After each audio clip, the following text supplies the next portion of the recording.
नमस्कार, मैं रोशन कुमार और आप देख रहे हैं खबर बिहार इन। दोस्तों, माघी पूर्णिमा के अवसर पर खगड़िया जिले के परबत्ता प्रखंड के अंतर्गत डुमरिया बुजुर्ग गांव में घुड़दौड़ प्रतियोगिता का आयोजन किया गया। इस कार्यक्रम का उद्घाटन करने के लिए युवा सांसद राजेश वर्मा कार्यक्रम में शामिल हुए। कार्यक्रम में शामिल होने से पहले उन्होंने जहां बड़े बुजुर्गों से आशीर्वाद लिया, वहीं मां भगवती स्थान और शिव मंदिर में जाकर उन्होंने माथा टेका और आशीर्वाद लिया।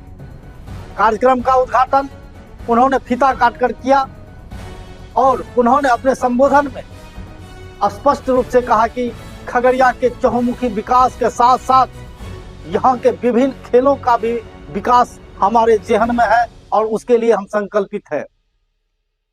खगड़िया के तमाम खिलाड़ी, विभिन्न विधाओं से जुड़े तमाम खिलाड़ी जिला ही नहीं राज्य और राष्ट्र स्तर तक जाएं, ताकि हमारे जिले का नाम रोशन हो। इसके लिए हम काम कर रहे हैं।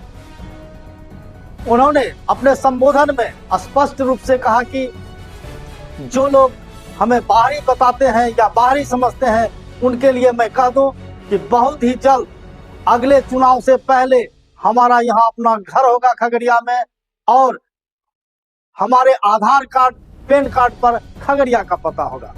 उन्होंने जनता को संबोधित करते हुए कहा कि हम आपके बीच सांसद के रूप में नहीं, बल्कि आपका बेटा और आपके भाई बन करके आए हैं, भाई के रूप में आए हैं। भले हम कल सांसद रहे या ना रहे, लेकिन आपका भाई और बेटा बन करके आपके हर दुख में हम साथ रहेंगे। कार्यक्रम समाप्ति के बाद जब वे खगड़िया पहुंचे तो भाजपा के जिला कार्यालय में संत रविदास के जयंती में भाग लिया और इसके बाद खगड़िया की विभिन्न समस्याओं को लेकर दिल्ली के सदन में आयोजित सत्र में भाग लेने के लिए और वहां सदन में यहाँ की आवाज को लेकर दहाड़ने के लिए पटना के लिए रवाना हो चुके। तो चलिए हम दिखाते हैं घुड़दौड़ का दृश्य और क्या कुछ कहते हैं सांसद। नमस्कार।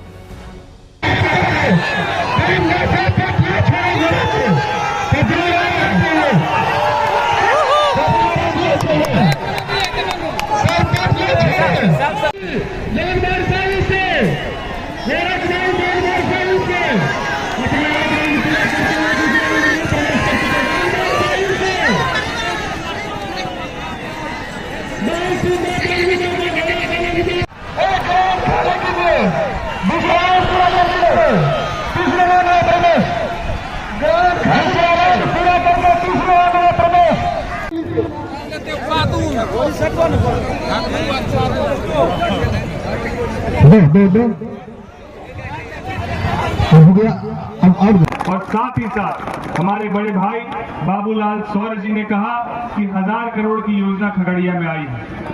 योजना 2000 करोड़ से ज्यादा की खगड़िया में अभी तक हम लोग ला चुके हैं, इसकी स्वीकृति ली जा चुकी है। और आने वाले समय में मैं आपको विश्वास दिलाता हूं कि पहले एक साल हम लोगों का संकल्प है कि पहले एक साल सभी समस्याओं के समाधान की स्वीकृति हम लोग एक साल में लेने का काम करेंगे और बचे हुए 4 सालों में जो स्वीकृति ली है उसका निर्माण पूर्ण हो, इसमें हम लोग प्रयास करके उसको पूर्ण कराएंगे, ताकि इस 5 साल के कार्यकाल में जिस विश्वास के साथ आपने एक छोटे भाई को, अनुज को ये मौका दिया, जिस वक्त चुनाव लड़ने के लिए यहाँ पर आए तो लोग कह रहे थे कि जो हमारे खगड़िया लोकसभा का है उसको हम लोग चुनाव जिताए, तो 5 साल में एक बार भी नजर नहीं आया।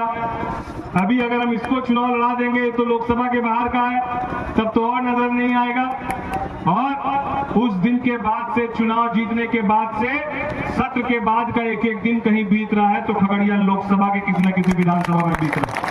और आपको विश्वास दिलाते हैं, जो बाहरी बोल रहे थे वो तो बाहर हो गए, और जो बचे हुए हैं, जो अभी भी बाहरी वाली मानसिकता के साथ अभी भी बचे हुए हैं, वो भी आने वाले कुछ वक्त में बाहर हो जाएंगे।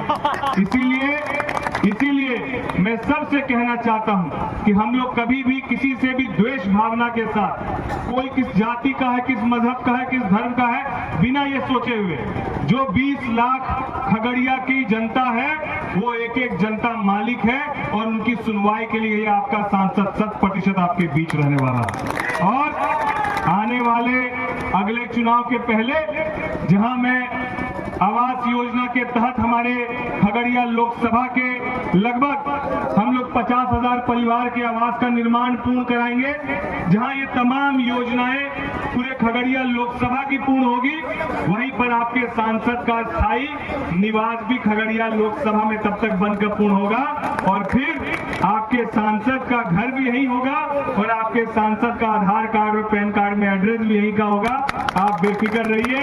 मैं बस परबत्ता के आप तमाम नौजवान साथियों को बताना चाहता हूं कि परबत्ता के लिए जो जो प्रमुख योजनाएं जिसके लिए सदन में आवाज उठाई है और जो लगभग कुछ स्वीकृत हो चुके और कुछ स्वीकृति के लाइन में है, जल्दी उसकी भी स्वीकृति मिल जाएगी। उसमें गोगरी नारायणपुर तटबंधन जो बांध है उसकी बात कर रहा हूं।